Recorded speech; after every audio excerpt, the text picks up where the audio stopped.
ఎక్కడ చూసుకున్నా కూడా భూమి అనేది ఒక ఇమోషన్ అధ్యక్ష. భూమి అనేది ఒక ఆస్తిగా అనిపిస్తుంది కానీ భూమి అనేది ఒక ఇమోషన్. ఏ వ్యక్తికైనా కూడా మదర్ ల్యాండ్ అంటాం తప్ప ఇంకొక మాటతో మాట్లాడడం అధ్యక్ష. భూమి అంటే మాత, భూమి అంటే ఒక ఇమోషన్ ఎవరికైనా. అదేవిధంగా అధ్యక్ష మనం ఆలోచన చేస్తే భూమి కోసం ప్రాణం ఇచ్చేవాళ్ళు దేశంలో ఇద్దరే ఉంటారు అధ్యక్ష. ఒకడు సైనికుడు, అక్కడ బార్డర్ దగ్గర కాపలా కాసి భూమాతను కాపాడేవారు. ఇంకొకళ్ళు రైతు. అధ్యక్ష మన తెలంగాణ రాష్ట్రం ఏర్పడ్డ తర్వాత మీకు ఆ దుఃఖం తెలుసు అధ్యక్ష. తర్వాత కూడా రైతుల మీద సబ్జెక్ట్ వస్తుంది మీకు తెలుసు. ఎంత భయంకరమైన దుఃఖం ఉండే తెలంగాణ రాష్ట్రంలో. ఎండిపోయినటువంటి భూములు చూసి ఎంత కుమిలిపోయినా మీకు తెలుసు అధ్యక్ష. దాంతోపాటు మన దగ్గర ఒక ప్రత్యేకమైనటువంటి పరిస్థితి. మనం రాచరిక వ్యవస్థ నుండి వచ్చినాం. ఆనాడు 1942లో మా భూమి మాకు కావాలి అని చెప్పి ఉద్యమం చేసి కొట్లాడితే ఒక 7-8 ఏళ్ల తర్వాత మన దగ్గర ప్రత్యేక చట్టాలు వచ్చినాయి అధ్యక్ష. మన హైదరాబాద్ స్టేట్ ఒక సపరేట్ కంట్రీగా ఉన్నటువంటిది కాబట్టి ఇక్కడ రెవెన్యూ చట్టాలు వేరుగా ఉండే. ఆనాడు రాజుకు వ్యతిరేకంగా పోరాడినటువంటి ప్రజలు తెచ్చుకున్నటువంటి మళ్ళీ చట్టాలు వేరుండే అధ్యక్ష. ఈ అన్నిటినీ కూడా మనం బ్యాక్గ్రౌండ్ కన్సిడర్ చేయాలి అధ్యక్ష. ఇవాళ కొత్త చట్టం ఒకటి చేస్తున్నామంటే ఏదో ఒక వ్యక్తి మీద కోపమో, ఒక పార్టీ మీద కోపమో, ఒక అంశం ఏదో తప్పు జరిగిపోయింది కాబట్టి మొత్తానికి చట్టాలే బాగలేవు, పరిస్థితులే బాగలేవు అనేటటువంటి ఆలోచనతో కాకుండా ప్రజలకు ఏది మంచిది, ప్రజలకు దేని ద్వారా మేలు జరుగుతుంది అనేటటువంటి ఆలోచన పెట్టుకొని చేసుకుంటే అధ్యక్ష, ఇది ఎంత ఇంపార్టెంట్ సబ్జెక్ట్ అంటే అధ్యక్ష, అన్న మాట్లాడుతూ చెప్పారు పొంగులేటి గారు. 1971లో ఒక చట్టం చేస్తే 40 ఏళ్ళు 41 సంవత్సరాలు అలా ఉండిపోయింది చట్టం అని. అంటే తరతరాల పాటు కొన్ని జీవితాలను, కొన్ని లక్షల మంది జీవితాలను ప్రభావితం చేసేటటువంటి అంశం అధ్యక్ష ఇది. కానీ అన్ఫార్చునేట్లీ అధ్యక్ష ఇప్పుడు తీసుకొచ్చినటువంటి భూభారతి చట్టం చూస్తుంటే డెఫినెట్గా ఒక తిరోగమన చర్యలాగానే నాకు కనపడతా ఉంది అధ్యక్ష. నేను పాలిటిక్స్ మాట్లాడిన అధ్యక్ష, తక్కువ మాట్లాడతాను, కానీ టెక్నికల్ అంశాలు మాత్రం ఎక్కువగా మాట్లాడుకుందాం అధ్యక్ష. ఇవాళ మనం ఒకసారి మన రాష్ట్ర పరిస్థితి చూస్తే అధ్యక్ష, దాదాపు 1,12,077 చదరపు కిలోమీటర్ల విస్తీర్ణం ఉంటుంది అధ్యక్ష మన రాష్ట్రం. దీంట్లో 2.8 కోట్లు దాదాపుగా తెలంగాణలో మొత్తం భూభాగం ఉంటుంది అధ్యక్ష, ఎకరాల్లో లెక్క చూసుకుంటే. అందులో సాగు యోగ్యమైనటువంటి భూమి 2.40 crores అధ్యక్ష, 2,40,00,000. ఇందులో వ్యవసాయ భూమిని చూసుకున్నట్టయితే అధ్యక్ష 1,52,00,000 ఎకరాల భూమి వ్యవసాయానికి మరి పనికొచ్చేటటువంటి భూమి, సాగులో ఉన్నటువంటి భూమి అధ్యక్ష. అదేవిధంగా 17.89 ఎకరాల అధ్యక్ష వివిధ కోర్టుల్లో, కేసుల్లో, వివాదాల్లో, చిక్కుల్లో ఉన్నటువంటి భూమి అధ్యక్ష. అట్లానే 11.95 లక్షల అధ్యక్ష ఇది రైతులనే వద్దనే ఉన్నటువంటి వ్యవసాయేతర భూమి అధ్యక్ష. అట్లానే ఒక 84 లక్షల ఎకరాల భూమి అధ్యక్ష చెరువులు, కుంటలు, కాలువలు, రైల్వే లైన్లు, సబ్స్టేషన్లు, ఇట్లా వివిధ ప్రాంతాల్లో ఉన్నటువంటి భూమి అధ్యక్ష. ఇవన్నీ పోతే ఒక 24 లక్షల ఎకరాలు మన నగరాలు, పట్టణాలు, గ్రామాలు, నివాస ప్రాంతాలుగా వివాదాలు లేనటువంటి అటవీ భూమి కూడా కలిపి ఒక 24 లక్షల ఎకరాలు ఉంటుంది అధ్యక్ష. మరి మనకు తెలంగాణ రాష్ట్రం ఆనాడు కొత్తగా ఏర్పడ్డప్పుడు 2014లో మన ముందున్నటువంటి సమస్య ఏంటంటే సాగు విస్తీర్ణంలో ఉన్నటువంటి ఈ భూమి, రైతు సాగు చేసుకునేటటువంటి ఈ భూమి, దీనిని ఎవరి చేతిలో ఉంది? మరి మనం చాలా సందర్భాల్లో ఆ ఉద్యమ నేపథ్యంలో అనుకున్నాం, దున్నేవాడిదే భూమి, ఎవరు దున్నితే వాళ్ళ దగ్గరే ఉండాలి, రైతు పేరు మీదనే ఉండాలి. మరి రైతు అనుభవిస్తున్నాడా ఈ భూమిని? లేదా. ఇక్కడ చాలా మంది సీనియర్ నాయకులు ఉన్నారు అధ్యక్ష, మీ అందరికీ తెలుసు. ఆనాటికే మనకు కౌలుదారులు ఉండే అధ్యక్ష. మీరు అన్నట్టు పహానీలో 32 కాదు, మొదలు 38 కాలంలో ఉంటే దాన్ని తగ్గించి 32కి తీసుకొచ్చుకున్నాం. అప్పటికి కౌలుదారులు ఉండే అధ్యక్ష, రక్షిత కౌలుదారులు సపరేట్గా ఉన్నారు. ఆ కౌలుదారులు జీవన్ రెడ్డి గారికి ఐడియా ఉంటుంది, పెద్దన్న దామోదర్ రెడ్డి గారు కూడా ఉన్నారు. ఆ కౌలుదారులు కేసులు వేస్తే అధ్యక్ష 20-25 ఏళ్ళు తిరిగి రైతు భూమి అమ్మలేని పరిస్థితి, లక్షల కేసులు ఉన్నాయి అధ్యక్ష తెలంగాణలో. సో ఉట్టిగా ఈజీగా రాలే, ఈజీగా కేసీఆర్ గారు కౌలుదారిని తీసేయాలని అనలేదు అధ్యక్ష. భూమికి నిజమైన ఓనర్ ఎవరు ఉంటారో వారికి అనుభవించేటటువంటి హక్కు ఉండాలి. ఇవాళ ఒక సబ్బు తయారు చేస్తే ఆ సబ్బుకు ఓనర్ ఉంటాడు అధ్యక్ష. భూమి మాత్రం రైతు దున్నుతాడు, కష్టపడతాడు, అది నాది కాదు అని చెప్తే ఎంత బాధ ఉంటుంది అధ్యక్ష. రైట్ టు ప్రాపర్టీ మనకు కాన్స్టిట్యూషన్ ఇవ్వలేదా అధ్యక్ష? ఇచ్చింది. ఆ ఇమోషన్లోంచి వచ్చినటువంటి చట్టం ధరణి చట్టం అధ్యక్ష. ఉట్టిగా మీదికి వచ్చినటువంటి చట్టం కాదు. ఏదో కేసీఆర్ గారు ముఖ్యమంత్రి అయినారు కాబట్టి, ఆయనది ఒక మార్క్ ఉండాలి కాబట్టి, అంతకుముందు ఉన్న వాళ్ళు ఎడ్డమన్నారు కాబట్టి నేను తెడ్డమంటా అనేటటువంటి స్పిరిట్తో వచ్చిన చట్టం కాదు అధ్యక్ష. ఒక స్పిరిట్ ఆఫ్ సెక్యూరిటీ, ఒక సెన్స్ ఆఫ్ సెక్యూరిటీ తెలంగాణ రైతాంగానికి ఇవ్వాలి. రైతు అనేవాడు గుండెల మీద చేసుకొని నిద్రపోగలగాలి. నా భూమి నా దగ్గరనే ఉంది, ఎవరు మార్చలేరు అనేటటువంటి ఒక కాన్ఫిడెన్స్ ఉండాలి అని అనుకున్నారు అధ్యక్ష. ఇవాళ మంత్రి గారు మాట్లాడుతూ అనేక అంశాలు చెప్పారు అధ్యక్ష. ఆనాడు తెలంగాణ రాష్ట్రం ఏర్పడ్డప్పుడు 3 రకాలుగా ఈ భూ సమస్యను పరిష్కరించాలనుకున్నాం. ఒకటి, ఇప్పుడున్నటువంటి భూమి యొక్క రికార్డులను ప్రక్షాళన చేయాలి, ఎల్ఆర్యూపీ ప్రోగ్రామ్. తర్వాత ప్రక్షాళన చేసినటువంటి భూ రికార్డులన్నింటినీ కూడా ధరణి అనేటటువంటి సాఫ్ట్వేర్ పోర్టల్లోకి ఎక్కించాలి. ఆ తర్వాత ఈ రెండింటిని మనము కోఆర్డినేట్ చేసుకునే విధంగా ROR చట్టాన్ని సవరించుకోవాలి. ఈ అంశాల ప్రాతిపదికగా పనిచేసినాం అధ్యక్ష. మొదలు భూ ప్రక్షాళన గురించి మాట్లాడుకుంటే అధ్యక్ష, దాదాపు 10,809 మంది రెవెన్యూ ఉద్యోగులు, 24,410 మంది VRAలు, 530 మంది సర్వే విభాగం ఉద్యోగులు, మొత్తం కలిపితే 35,749 మంది ఉద్యోగులు అధ్యక్ష రాత్రింబగలు పనిచేసి ఆల్మోస్ట్ 100 రోజుల వ్యవధిలో రెవెన్యూ రికార్డులన్నీ కూడా ప్రక్షాళన చేసుకోవడం జరిగింది అధ్యక్ష. అట్లా ప్రక్షాళన చేసినందుకు ఆనాటి ముఖ్యమంత్రి గారు ఒక 1 ఫుల్ మంత్ బోనస్గా కూడా ఆనాటి రెవెన్యూ ఉద్యోగులకు ఇవ్వడం జరిగింది అధ్యక్ష. అట్లా ప్రక్షాళన చేసుకున్న తర్వాత ఆ డేటా అంతా కూడా మనం ధరణి పోర్టల్లోకి ఎక్కించుకున్నాం అధ్యక్ష. అంటే ఏదైతే రికార్డ్స్ ఒక ఊర్లో ఒక గ్రామంలో చూసుకున్నట్టయితే ముందు ప్రక్షాళన చేసుకున్నప్పుడు ప్రతి గ్రామంలో యావరేజ్గా చెప్తా ఉన్న అధ్యక్ష, కొన్ని గ్రామాల్లో డిఫరెంట్ సినారియోలు ఉండే, ప్రతి గ్రామంలో 94 నుండి 96% వరకు ఎటువంటి వివాదాలు లేని భూములు ఉండే అధ్యక్ష. వాటిని డైరెక్ట్గా మనం పార్ట్ ఏలో పెట్టుకోవడం జరిగింది. కొన్ని వివాదాలు ఉన్నటువంటి భూములు, వివాదం అంటే ఏముంటుంది అధ్యక్ష, గెట్టు పంచాయతీ ఉంటుంది ఊర్లలో ఎక్కువ, అన్నలదమ్ముల పంచాయతీ ఉంటుంది, ఆ పక్కోడితోనే ఏదో చిన్న పంచాయతీ ఉంటుంది. అట్లా లిటిగేషన్లో కోర్టులలో ఉన్నటువంటి భూములు డైరెక్ట్గా తీసి పార్ట్ బిలో పెట్టినాం అధ్యక్ష. ఎందుకంటే ఆనాటి లక్ష్యం ఏంటంటే ముందు మనం డేటా పోర్టింగ్ చేసుకోవాలి, ముందు మనం రైతుకు సంబంధించి ఎవరికైతే క్లియర్గా ఉన్నాయో వాళ్ళకి టైటిల్ ఇచ్చేసుకోగలగాలి, క్లారిటీగా వాళ్ళకు రైతులకు భరోసా ఇవ్వాలి. ఆ రోజు ఉన్నటువంటి ఆబ్జెక్టివ్ అది అధ్యక్ష. ఇక పార్ట్ బిలో మిగతా అంశాలు, ప్రభుత్వ భూములు కావచ్చు, భూదాన్ భూములు కావచ్చు, ఎక్స్ సర్వీస్ మెన్కి ఇచ్చిన భూములు కావచ్చు, ఇట్లా రకరకాల చాలా భూములు ఉన్నాయి అధ్యక్ష. అవి కూడా పార్ట్ బిలో పెట్టినాం. అయితే ఇక్కడ చేసింది ఏంటంటే అధ్యక్ష, పార్ట్ బిలో పెట్టినటువంటి భూమిని మనం లాక్ చేసుకున్నాం అధ్యక్ష. గవర్నమెంట్ అనేటటువంటిది ఉంటే దాన్ని లాక్ చేసినాం. మళ్ళీ ధరణి పోర్టల్లో ఎవరైనా వచ్చి రిజిస్టర్ చేయాలనుకుంటే గవర్నమెంట్ భూమిని ఎక్కడ రిజిస్టర్ కానివ్వలేదు అధ్యక్ష. ఈ 4 ఏళ్లలో జరిగింది అది. అది వారు అన్న కూడా భూములలోనే వారికి బాగా అనుభవం ఉందన్న, వారికి కూడా ఐడియా ఉంది. గవర్నమెంట్ అనేటటువంటి భూమి ఉంటే లాక్ ఉండే అధ్యక్ష, ఎక్కడ కూడా మనం దాన్ని ఓపెన్ చేయలేదు. అదే అంతకుముందు ధరణి కన్నా ముందు అధ్యక్ష మనందరికి కూడా తెలుసు. ఇవాళ నా దగ్గర చార్మినార్ని కూడా రిజిస్టర్ చేసినటువంటి పరిస్థితి ఉండే అధ్యక్ష. అంటే రిజిస్ట్రేషన్ సపరేట్, మ్యూటేషన్ సపరేట్ అన్నటువంటి వ్యవస్థలో ఎక్కడన్నా ప్రభుత్వ భూమి ఉంటే మనం తీసుకొని వెళ్ళి రిజిస్టర్ చేసుకోవచ్చు, రకరకాల కాయిదాలు సృష్టి, తర్వాత మ్యూటేషన్ అవుతుందా కాదా భగవంతునికి ఎరక, కానీ రిజిస్ట్రేషన్ చేసుకున్నారు. కానీ ధరణి వచ్చిన తర్వాత ఇమీడియట్గా మనం చేసుకున్నటువంటి పెద్ద అంశం ఏంటంటే అధ్యక్ష, వి ప్రొటెక్టెడ్ ద గవర్నమెంట్ ల్యాండ్ అధ్యక్ష. నిన్న ముఖ్యమంత్రి గారు మాట్లాడుతున్నా, ఇవాళ అన్న ఇక్కడ మాట్లాడుతున్న శ్రీనివాస్ రెడ్డి అన్న గారు ఒక మాట చెప్పినారు, గవర్నమెంట్ భూములు అన్యాక్రాంతమైన. ఐ కెన్ ఛాలెంజ్ అధ్యక్ష, ధరణి వచ్చిన తర్వాత ఒక్క గుంట కూడా ప్రభుత్వ భూమి ఎక్కడికి పోలేదు అధ్యక్ష. అది ప్రొటెక్ట్ చేయాలన్నటువంటి ఉద్దేశంతోనే ధరణి పోర్టల్ తెచ్చుకోవడం జరిగింది అధ్యక్ష. అదేవిధంగా ధరణి పోర్టల్లో 2 రకాలు అనుకున్నాం అధ్యక్ష. ఒకటేమో వ్యవసాయ భూముల రిజిస్ట్రేషన్, రెండవ భాగం అధ్యక్ష వ్యవసాయేతర భూముల రిజిస్ట్రేషన్ కోసం మనం కేటాయించుకోవడం జరిగింది అధ్యక్ష. అట్లా కంటిన్యూస్గా సాఫ్ట్వేర్లో రిజిస్టర్ చేసుకుంటూ మనం వెళ్తున్నాం అధ్యక్ష. ఆ క్రమంలో ఏమైంది, చాలా తక్కువ రిజిస్ట్రేషన్ ఆఫీసులు ఉండే తెలంగాణ అంతా. 140 రిజిస్ట్రేషన్ ఆఫీసెస్ ఉండే అధ్యక్ష ధరణి కన్నా ముందు. ఎప్పుడైతే మనం ల్యాండ్ రికార్డ్స్ క్లియర్ అప్ చేసుకున్నామో, ధరణిలోకి డేటా పోర్ట్ చేసుకున్నామో, 773 కార్యాలయాలను మనము రిజిస్ట్రేషన్ ఆఫీసెస్గా చేసుకున్నాం అధ్యక్ష. 592 మండల కేంద్రాలను విస్తరించుకోవడం జరిగింది అధ్యక్ష.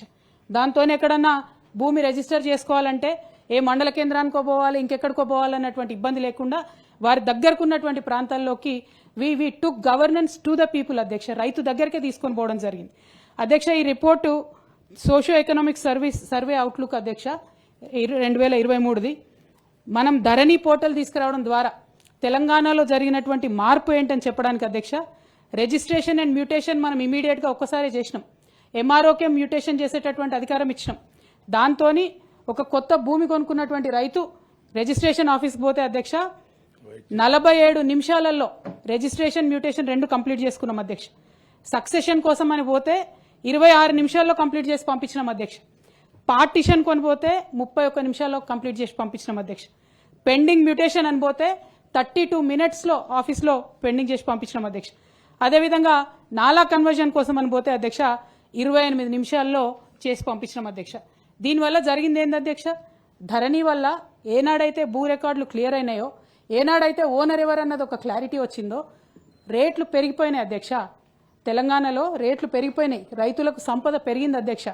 అదేవిధంగా ఒక రైతు ఉంటే ప్రతిసారి పహానీలో అక్కడ ఉండేటటువంటి పట్వారి మరి ప్రతి ఏడు ఎక్కిస్తాడు అధ్యక్ష. ఒక మంచి ఎగ్జాంపుల్ ఉంది నా దగ్గర, ఇక్కడనే హైదరాబాద్ చుట్టుముట్టు ఒక ఆయన ఫక్రుద్దీన్ అన్నట్టు ఆయన పేరు అధ్యక్ష. నేను లైవ్ ఎగ్జాంపుల్ చెప్తున్నా. 25 ఏళ్ళు ఆయన పేరు వచ్చింది ఫక్రుద్దీన్ అని పహానీల. ఒక్కనాడు మిస్టేక్ జరిగింది అధ్యక్ష, నెక్స్ట్ డే నుంచి నుక్రుద్దీన్ అని పేరు వచ్చింది అధ్యక్ష. ఇంకొక 20 ఏళ్ళు ఈయన పేరు వచ్చింది. వీళ్ళిద్దరి ఫక్రుద్దీన్ ఫ్యామిలీ నుక్రుద్దీన్ ఫ్యామిలీ ఇద్దరు ఇప్పటిదాకా కొట్టుకుంటారు అధ్యక్ష. అటువంటి పరిస్థితి మాన్యువల్ పహానీలలో ఏండ్ల తరబడి దోస్తులు దుష్మన్లు అయ్యేటటువంటి పరిస్థితి అయింది అధ్యక్ష. అన్నదమ్ములు ఒకరికొకరు కాకుండా పోయేటటువంటి పరిస్థితి అయింది అధ్యక్ష. భయంకరంగా కుటుంబాలలో గొడవలు జరిగిన పరిస్థితి అయింది అధ్యక్ష. ఆస్తి కోసం ఉంటుంది, ఎవరికైనా బాధ ఉంటుంది. అటువంటి పరిస్థితి ఉండే కాబట్టే ఇలా ధరణి తెచ్చుకున్నాం తప్పితే ఇంకొకటి కాదు అధ్యక్ష. అదేవిధంగా అధ్యక్ష, ఎప్పుడైతే మనం ధరణిలో భూ ప్రక్షాళన చేసుకొని డేటా పోర్టింగ్ అంతా చేసుకోవడం జరిగిందో, రైతు బంధు అధ్యక్ష 66 లక్షల మందికి 75,000 కోట్లు డైరెక్ట్గా ఇచ్చుకోగలిగినాం అధ్యక్ష. దాంతోపాటు రైతు బీమా. బట్ నాకు బాగా సాటిస్ఫాక్షన్ అనిపించి తృప్తి అనిపించింది ఎప్పుడంటే అధ్యక్ష, ఈ ధరణి వచ్చిన తర్వాతనే కరోనా కష్ట సమయంలో 35,000 కోట్ల అధ్యక్ష రైతుల అకౌంట్లలో డైరెక్ట్గా పంట కొనుగోలు చేసి వేయగలిగినాం అధ్యక్ష. ఒక చిన్న బటన్ క్లిక్ హైదరాబాద్లో ఒత్తితే 35,000 కోట్లు రైతులకు ఆనాడబోతే భారతదేశంలో ఏ రైతు దగ్గర డబ్బులు లేకుండా అధ్యక్ష. కరోనా కష్టకాలంలో తెలంగాణలో మాత్రమే రైతులకు డబ్బులు ఉండే అధ్యక్ష.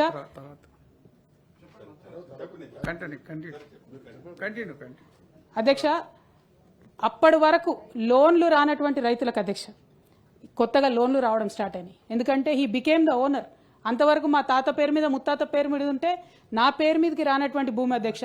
ధరణి వచ్చే కన్నా ముందు వరకు కూడా ఎంతో మంది అన్నలకు తెలుసు, చాలా మందికి ఐడియా ఉంటుంది, తాతల నుంచి సక్సెషన్ రానటువంటిది అధ్యక్ష.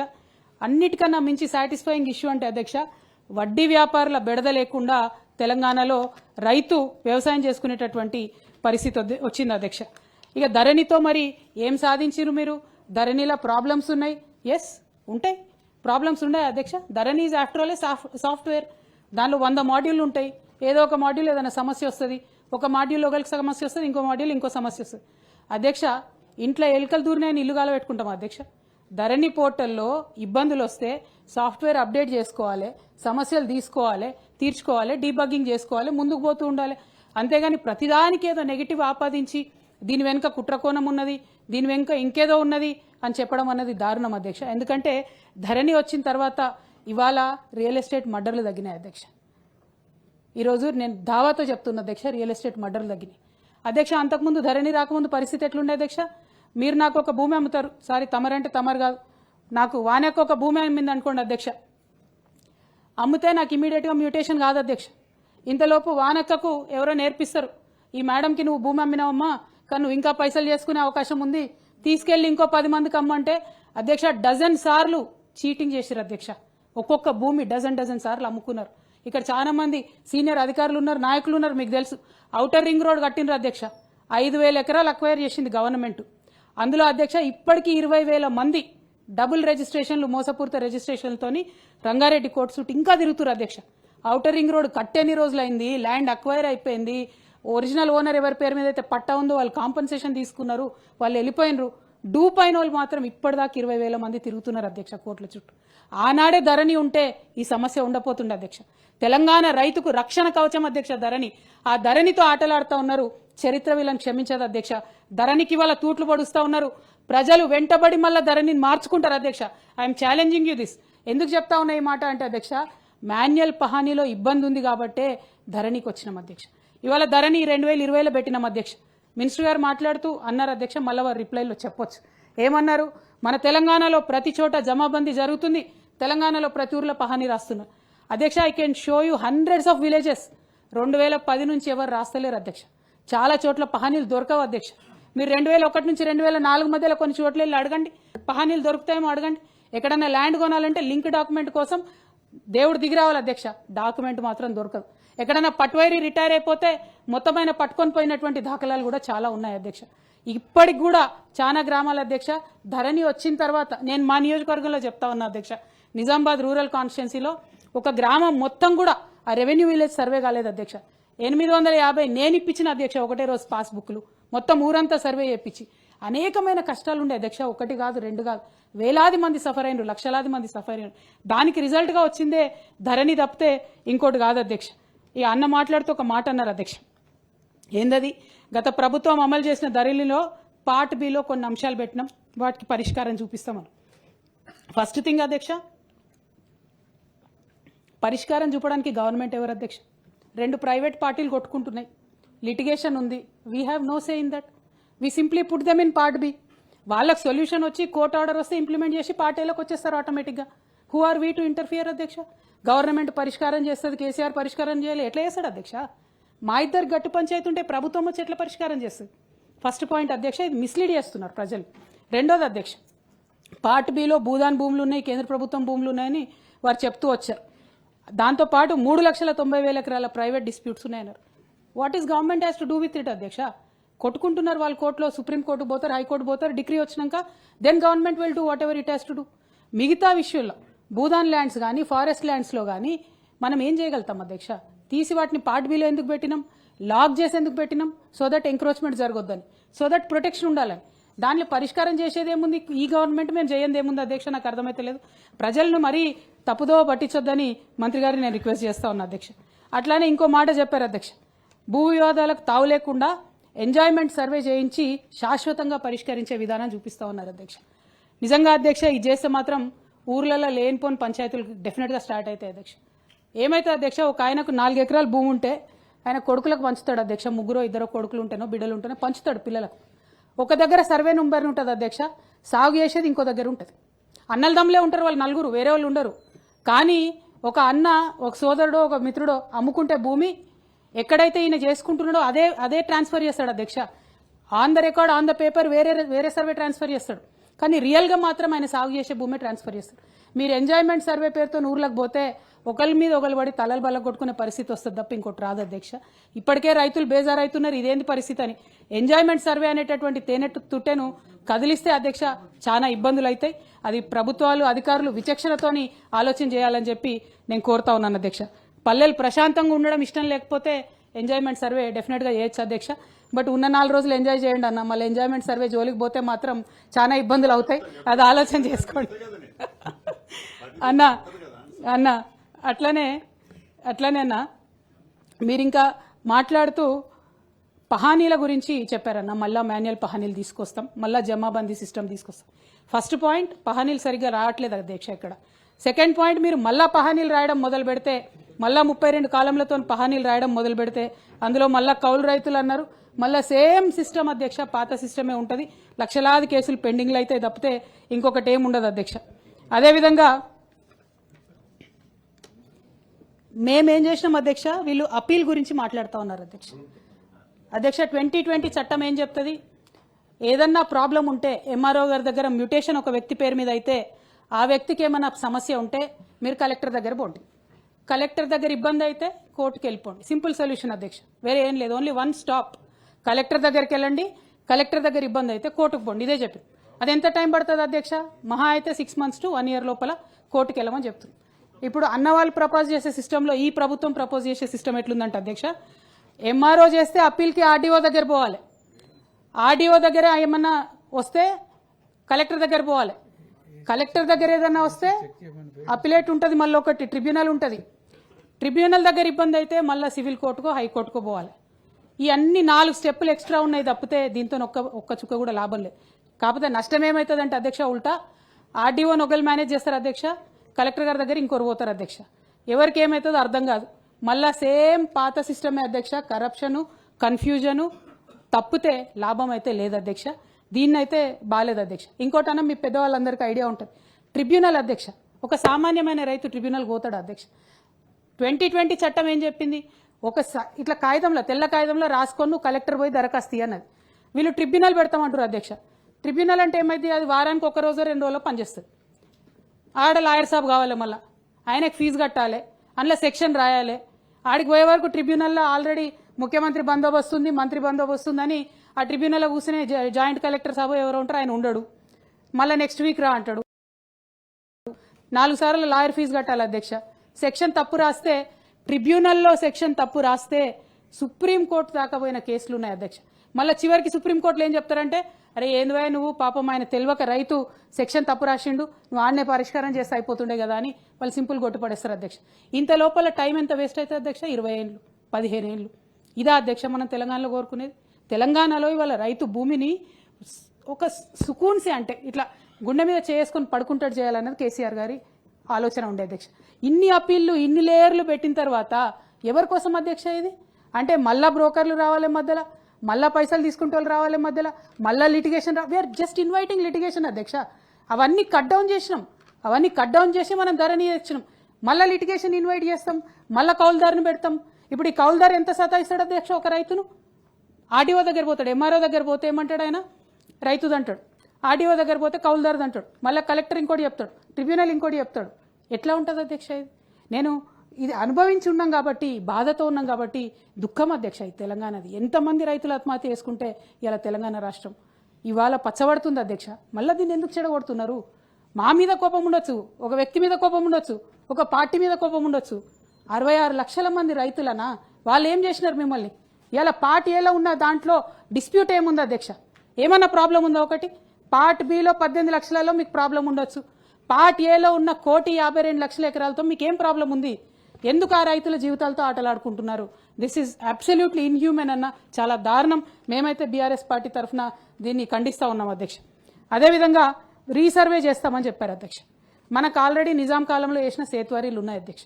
వాళ్ళు కూడా చాలా సైంటిఫిక్గా చేసి, ఇప్పటికి కూడా సేత్వారీ మ్యాప్ చాలా పర్ఫెక్ట్ ఉంటుంది. ఎక్కడో దగ్గర మైనింగ్ గీనింగ్ అయిన దగ్గర కొండనో గుట్టనో పోయి ఉంటుంది తప్పితే, ఈ హైదరాబాద్ లాంటి మహానగరంలో చెరువులు కబ్జా అయిపోయి ఉంటాయి తప్పితే, ఊర్లలో సేత్వారీ మ్యాప్స్ ఇంకా కూడా చాలా పర్ఫెక్ట్గానే ఉంటాయి అధ్యక్ష. అవన్నీ ఉన్నాయి, ఉండంగా రీసర్వే అంటున్నారు. ఓకే, మంచిది, కానీ ఫేజ్ వైజ్ చేయండి దయచేసి. అట్లానే రీసర్వే చేసినప్పుడు బైఫర్కేషన్ చేయండి. చేస్తే అమ్ముకున్నటువంటి సర్వే నంబర్లు కొత్త సర్వే నంబర్లు ఇచ్చి కొంచెం క్లారిటీ తీసుకొచ్చే ప్రయత్నం చేయండి. అది మంచిదే అధ్యక్ష. కానీ ఒకేసారి మొత్తం రాష్ట్రమంతా చేయకుండా ఫేజ్ వైజ్గా చేయాలని చెప్పి మేము సూచన చేస్తా ఉన్నాం అధ్యక్ష. అదేవిధంగా భూదార్ అన్నారు అధ్యక్ష. ధరణి చట్టం తెచ్చినప్పుడు పాస్బుక్లు ఇంట్రొడ్యూస్ చేసినాం అధ్యక్ష. పాస్బుక్లు ఎట్లా చేసినాం? కరెన్సీ నోట్స్ చేసేటటువంటి పేపర్తో పాస్బుక్ చేసినాం అధ్యక్ష. ఎవరు ట్యాంపర్ చేయలేనటువంటి విధంగా పాస్బుక్లు చేసి పెట్టినాం అధ్యక్ష. మరి ట్యాంపర్ ఫ్రీ పాస్బుక్ ఆల్రెడీ మన దగ్గర ఉండగా ఈ భూదార్ కార్డు ఎందుకు మళ్ళా కొత్తగా అన్నది నాకైతే అర్థమైతలేదు. ఎందుకంటే గవర్నమెంట్ నిన్న మొన్న సర్క్యులేట్ చేసిన మెటీరియల్లలో 2 రకాలుగా చెప్పారు. ఒకటి ఏమన్నారు, ఒక వ్యక్తికి భూదార్ ఇస్తాం అంటే, సపోజ్ నేనే ఉన్నా అనుకోండి అధ్యక్ష, భూదార్ ఇస్తే ఆ భూదార్లో నాకు ఎక్కడెక్కడ భూములు ఉన్నాయో అన్నీ కూడా ఒకటే భూదార్ కార్డులో ఉంటాయని చెప్పారు అధ్యక్ష. అదొక పద్ధతి చెప్పారు. ఇంకా కొన్ని పేపర్ సర్క్యులేట్ చేశారు. అందులో ఏం చెప్తున్నారు, ప్రతి భూమికి, ప్రతి ట్రాన్సాక్షన్కి, ప్రతి సర్వేకి మళ్ళీ ఒక భూదార్ వస్తుందని. మరి పాస్బుక్ ఏమవుతుంది? ఇది రిడెండెన్సీ కాదా అన్నటువంటిది నా ప్రశ్న అధ్యక్ష. గౌరవ మంత్రివర్యులు మరి దాన్ని వివరించాలి ఇంకా డీటెయిల్గా అని చెప్పి మేము కోరుతా ఉన్నాం. అయితే ఇక్కడ ఉన్న వాళ్ళందరూ కూడా తెలుసు, పహానీ అంటున్నారు. మరి ఆల్రెడీ పహానీలో ఖాతా నంబర్ అని ఒకటి ఉంటుంది. ఆ ఖాతా నంబర్ గిదే పనిచేస్తుంది. ఒక ఖాతా నంబర్ కొడితే అధ్యక్ష, ఒకే ఊర్లో ఒక మనిషికి 10 ఎకరాలు అక్కడక్కడ ఉన్నా కూడా ఆ 10 భూముల వివరాలు కూడా ఖాతా నంబర్ ఇస్తుంది. ఆల్రెడీ ఖాతా నంబర్ ఉండగా మళ్ళా భూదార్ ఎందుకన్నది, మళ్ళీ ఈ భూదార్తో ఇంకేం మాయలు జరుగుతాయి అనేటటువంటి ఆలోచన మాత్రం ప్రజలలో వస్తుంది అధ్యక్ష. ఖాతా నంబర్ మరి కాలం తీసేస్తున్నారా పహానీలా, అదన్నా క్లారిటీ ఇవ్వాలి. మరి భూదార్ ఎట్లా పెడుతున్నారు, అదన్నా క్లారిటీ ఇవ్వాలి. ఇంకోటి అధ్యక్ష, వీళ్ళు పాపం చాలా చాలా చాలా అబద్ధాలు చెప్పి అధికారంలోకి వచ్చిండ్రు అధ్యక్ష. ఇప్పుడు చాలా పనులు చేయలేక, మింగలేక, కక్కలేక రకరకాల ఇట్లా కాంప్లికేటెడ్ ఇష్యూస్ ముందుకు తీసుకొచ్చి వాటి మీద చర్చ పెట్టి దృష్టి మరలిస్తూ ఉన్నారు అధ్యక్ష మాటి మాటికి. అయితే వీరు నేను కోరేది ఏంటంటే అధ్యక్ష, ఇప్పటికన్నా నిజాలు చెప్పండి. అయిపోయింది 1 ఇయర్. ఇప్పటికన్నా నిజాలు చెప్పి, ఇప్పటికన్నా మా ప్రభుత్వంతో పోల్చుకోవడం ఆపేసి మీ పని మీరు చేసుకోవాల్సిందిగా నేను కోరుతా ఉన్నా అధ్యక్ష. ఎందుకు ఈ మాట చెప్తా ఉన్నా అంటే, సాదా బైనామాల గురించి వారు మాట్లాడినారు అధ్యక్ష. సాదా బైనామాల్లో ట్రాన్సాక్షన్ చేయడం అనేది తెలంగాణలో ఎప్పటి నుంచో ఉంది అధ్యక్ష. ఎన్టీ రామారావు గారు వచ్చినాక ఒకసారి వారు అవకాశం ఇచ్చినారు. సాదా బైనామాలు పట్వారీ వ్యవస్థ రద్దు చేసిన తర్వాత అధ్యక్ష, సాదా బైనామాల్లో మీరు ఎవరైనా రాసుకొని ఉన్నట్టయితే వాటిని లెజిటిమైజ్ చేసుకోండి అని చెప్పి ఎన్టీ రామారావు గారు ఒకసారి అవకాశం ఇచ్చారు అధ్యక్ష. తర్వాత వైఎస్ రాజశేఖర రెడ్డి గారి టైంలో ఇంకొకసారి వారు అవకాశం ఇచ్చినారు. మళ్ళా కేసీఆర్ గారి టైంలో వారు 2 సార్లు అవకాశం ఇచ్చినారు. అప్పుడు ఎప్పుడు కూడా చట్టంలో ఉండాల్సిన అవసరం లేదు అధ్యక్ష. For a limited period of time సాదా బైనామాలకు సంబంధించి ప్రభుత్వం ఇస్తుంది అధ్యక్ష అవకాశం, దానివల్ల చేసుకోవచ్చు. దీన్ని చట్టంలో పెట్టడము నాకైతే లీగల్ శాంక్టిటీ అనిపిస్తలేదు అధ్యక్ష. ROR చట్టంలో సాదా బైనామాని పెట్టాల్సినటువంటి అవసరం అయితే లేదన్నది నా ఒపీనియన్. ఉన్నా లేకున్నా as a program it can be taken up.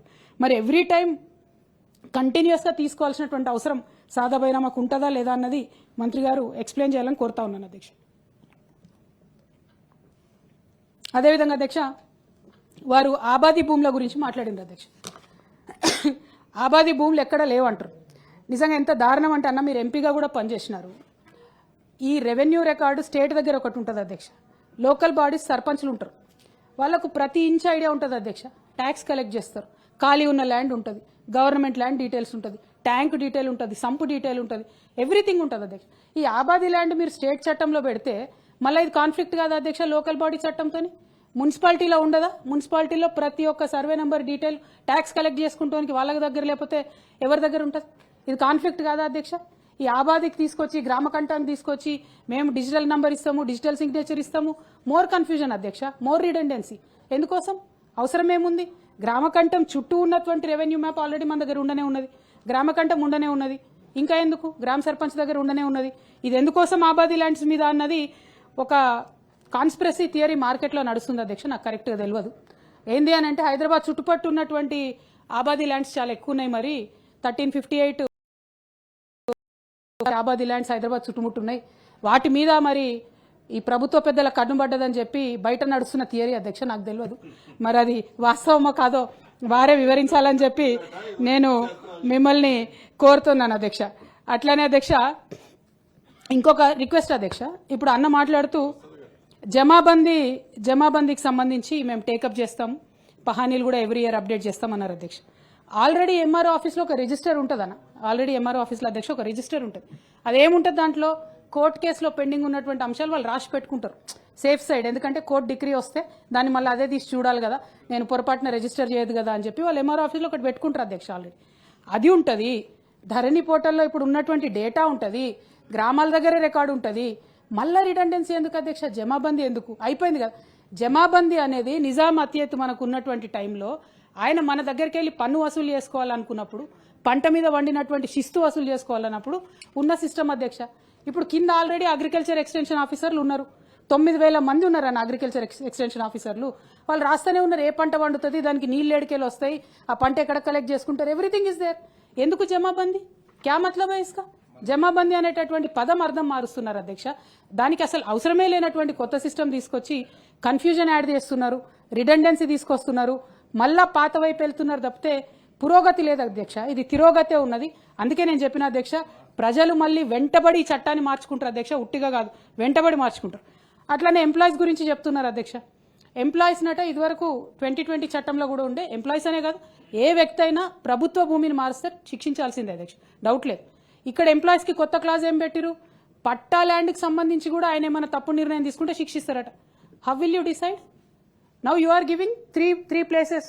MRO ఇచ్చింది, ఆర్డీఓ కెన్ అపీల్ అంటే ఎంఆర్ఓకి శిక్షిస్తారు వెంటనే. డిఫరెంట్ అపీల్ వస్తే RDO takes a call, collector can comment on that అంటే మీరు ఆర్డీఓకి శిక్ష చేస్తారా? అంటే ఎట్లుందంటే ఇది పనిచేసే ఎంప్లాయీస్ కూడా భయం అవుతుంది అధ్యక్ష. ఈ పట్టా భూములకు సంబంధించి ఎట్లా ఇస్తారు అధ్యక్ష? దీని మీద డెఫినెట్గా ఎక్స్ప్లెనేషన్ ఇవ్వాలి అధ్యక్ష. ఇది కరెక్ట్ కాదు. ప్రభుత్వంలో ఉండేటటువంటి ఉద్యోగులు మన యొక్క ఆలోచనలు పాలసీని ప్రజల దగ్గర తీసుకెళ్లేటటువంటి మెకానిజం వాళ్ళని భయపెట్టి ఎట్లా పనిచేసుకుంటాం అధ్యక్ష?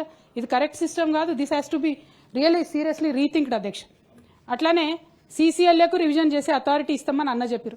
కొత్త ఏముంది అధ్యక్ష? ఇలా మొదటి నుంచి ఉన్నది. సీసీఎల్ఏకి రివిజన్ చేసే అథారిటీ లేదా అధ్యక్ష?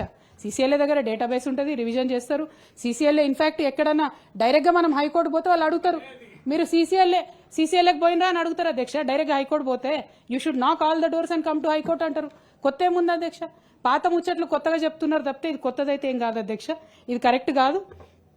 అట్లానే అధ్యక్ష అనుభవదారుడి కాలం అధ్యక్ష. ఇప్పుడు ఉన్నటువంటి కాలమ్స్ అన్ని తీసి 11 కాలమ్స్ పెడతాం మేము పహానీలో. అట్లానే అనుభవదారు కాలం పెడతామన్నారు అధ్యక్ష. ఈ అనుభవదారుడి విషయంలో, కౌలు రైతు విషయంలో మా బీఆర్ఎస్ పార్టీ ఎప్పుడో స్టాండ్ తీసుకున్నది అధ్యక్ష. అసలు ఓనరు అస్సలుదారే అస్సలవుతాడు అధ్యక్ష, కిరాయిదారు అస్సలుదారుడు ఎప్పటికి కాడు అధ్యక్ష. దయచేసి ఇప్పటికి మీరు విరమించుకోండి. ఒకవేళ మీరు రాజకీయంగా కౌలుదారులు మీరు ఆదుకుంటామనేటటువంటి మాట ఇచ్చినట్టయితే, కౌలుదారులకు మీరు పెన్షన్ ఇస్తామని ఇచ్చి ఉంటే మీరు పెడుతున్న కొత్త విఆర్ఓ వ్యవస్థతో ఆ ఊర్లో కౌలుకి ఎవరు తీసుకుంటారో మీరు సెపరేట్ ఎన్యూమరేషన్ చేసుకోండి. రైతుని మాత్రం మీరు ఇన్సెక్యూరిటీకి గురి చేయకండి దయచేసి. ఇది సిన్సియర్ రిక్వెస్ట్ అండి. ఇందులో పాలిటిక్స్ ఏం లేదు. సేమ్ బీఆర్ఓస్ కెన్ ఎన్యూమరేట్ ఎంతమంది ఉన్నారు, టెనెంట్ ఫార్మర్స్ ఎంతమంది కౌలు రైతులు ఉంటారు, వాళ్ళకి సెపరేట్గా దయచేసి పెన్షన్ ఇవ్వండి. కానీ ఈ కాలంని మీరు రైతులకు యాడ్ చేస్తే చాలా దారుణంగా ఉంటుంది అధ్యక్ష. చాలా లిటిగేషన్ స్కోప్ ఉంటుంది. అంటే ఒక ఎగ్జాంపుల్ చెప్తాను అధ్యక్ష. 1979 నుంచి 83 మధ్యలో అధ్యక్ష నాగోల్ ప్రాంతంలో కొంతమంది రైతులు ప్రభుత్వ భూమి సాగు చేసుకుంటా ఉన్నారు అధ్యక్ష. తర్వాత అక్కడ ఆయన పహానీలు రాష్ట్రాయన కొన్ని రోజుల తర్వాత ఇది అనుభవదారుడి పేర్లు ఆ రైతుల పేర్లు రాసుకుంటూ వచ్చేసారు డైరెక్ట్గా. ఆ సంగతి తెలియక అక్కడ ఉన్న మంత్రి గారు ఎవరో పోయి ఈ ల్యాండ్ బాగుంది, ఇక్కడ తొందరగా అర్జెంటుగా గవర్నమెంట్ ఇల్లులు కట్టండి పేద ప్రజలకు పంచడానికి అని చెప్పారు అధ్యక్ష. అధికారులు పోయిన పాపం కోట్ల రూపాయలు పెట్టి ఇల్లు కట్టుడు స్టార్ట్ చేశారు. ఇంత లోపల రైతులు కోర్టుకు పోయి ఆర్డర్ తెచ్చుకున్నారు అధ్యక్ష. ఇప్పటి వరకు అధ్యక్ష you can still go and check. కోట్ల రూపాయల ప్రభుత్వ ధనం పోయింది, ఆ ల్యాండ్ అట్లే ఉంది అధ్యక్ష. Still in litigation.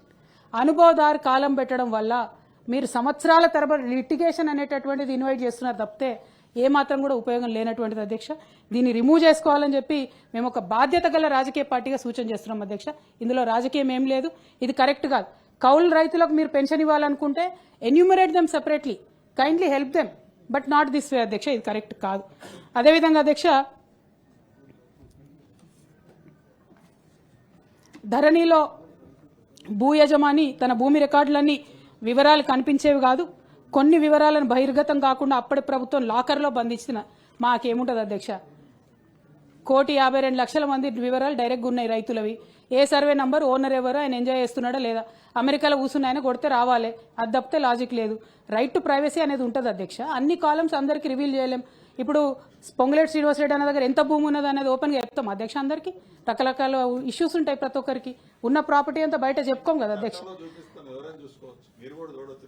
That is not correct అధ్యక్ష. నేనేమంటున్నా, I have some privacy, people will have their own private issues. అందరు మన పొలిటీషియన్స్ లాగా ఓపెన్ ఉండరు కదన్న. మన అంటే జీవితాలు ఓపెన్ బుక్ లాగా ఉంటాయి. బట్ రైతులు ఉంటారు, ప్రజలు ఉంటారు, సామాన్యులు ఉంటారు, వాళ్ళకి ఇష్టం ఉండదు. అన్ని డీటెయిల్స్ మేము డిస్ప్లే చేస్తామంటే ఇది కరెక్టా కాదా మేము కూడా లీగల్గా ఆలోచించుకుంటామన్నా. అట్లానే ఇక్కడ మీరు ఒక మాట చెప్పారన్నా, ప్రభుత్వ భూములు అన్యాక్రాంతానికి గురి కాకుండా ఎవరైనా భూభారతి ద్వారా ప్రభుత్వానికి తెలియజేయచ్చు. ఇక్కడ నా రిక్వెస్ట్ ఏంటంటే, కిందనే మీరు ఫోన్ల గురించి చెప్పారు. ఎవరన్నా మీకు ప్రభుత్వ భూమి కబ్జా అవుతుందని కంప్లైంట్ చేస్తే వెంటనే వారికి ఫోన్లో ఒక అక్నాలెడ్జ్మెంట్ పంపండి దయచేసి. That will be easy to track. వాళ్ళు చెప్పినటువంటి కంప్లైంట్కి వీళ్ళు ఏమైనా యాక్షన్ తీసుకున్నారా లేదా అని. అప్పుడైతే కాంగ్రెస్ పెద్దల మీద కూడా మాలాంటి వాళ్ళు కంప్లైంట్ చేయడానికి ఉంటుంది అధ్యక్ష. అదేవిధంగా కంక్లూడ్ చేయండి. అయిపోయింది అధ్యక్ష, ఆల్మోస్ట్. అన్న 10 ఏళ్లలో మేము ఇన్ని తిట్లు తినలే అన్న, మీరు తిన్నంత సంవత్సరంలో. సో మీరు ఎంత పెద్ద నిర్వాహకం చేశారో మీకే తెలియాలన్న, ప్రజలు చూసుకుంటూ ఉంటారు అధ్యక్ష. డెఫినెట్లీ అన్న, వి వెల్కమ్ అన్న. అధ్యక్ష అల్టిమేట్గా ఒకటే అధ్యక్ష, మేము కేసీఆర్ గారైనా మేమైనా ఎవరమైనా ఉద్యమాల్లోంచి వచ్చినటువంటి వ్యక్తులం అధ్యక్ష, ప్రజల్లోంచి వచ్చినటువంటి వ్యక్తులం. ప్రజలకు మంచి చేయాలనేటటువంటి ప్రయత్నాలే చేసినాం అధ్యక్ష.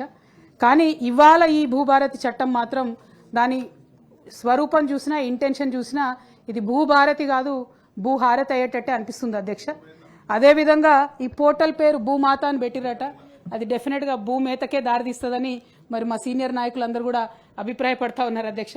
అదే కాకుండా మరి బీఆర్ఎస్ పార్టీ ఏదైతే ఒక భద్రత ఇచ్చిందో అధ్యక్ష రైతులకు, బీఆర్ఎస్ పార్టీని ప్రజలందరూ కూడా, బీఆర్ఎస్ అంటే భారత రాష్ట్ర సమితి కాదు, భూ రక్షణ సమితి అని చెప్పి రైతులందరూ కూడా మాకు కితాబు ఇచ్చారు అధ్యక్ష. చాలా మంది, లక్షలాది మంది రైతులకు మేము ఒక భరోసా ఇచ్చాం అధ్యక్ష. ఆ భరోసా కొనసాగించాలని చెప్పి నేను రిక్వెస్ట్ చేస్తా ఉన్నా అధ్యక్ష. It is not about big people with large land banks అధ్యక్ష, it is about small farmers, it is about farmers living very safely అధ్యక్ష. That is the intention of Dharani. Thank you. జై తెలంగాణ. మనకు దీని తర్వాత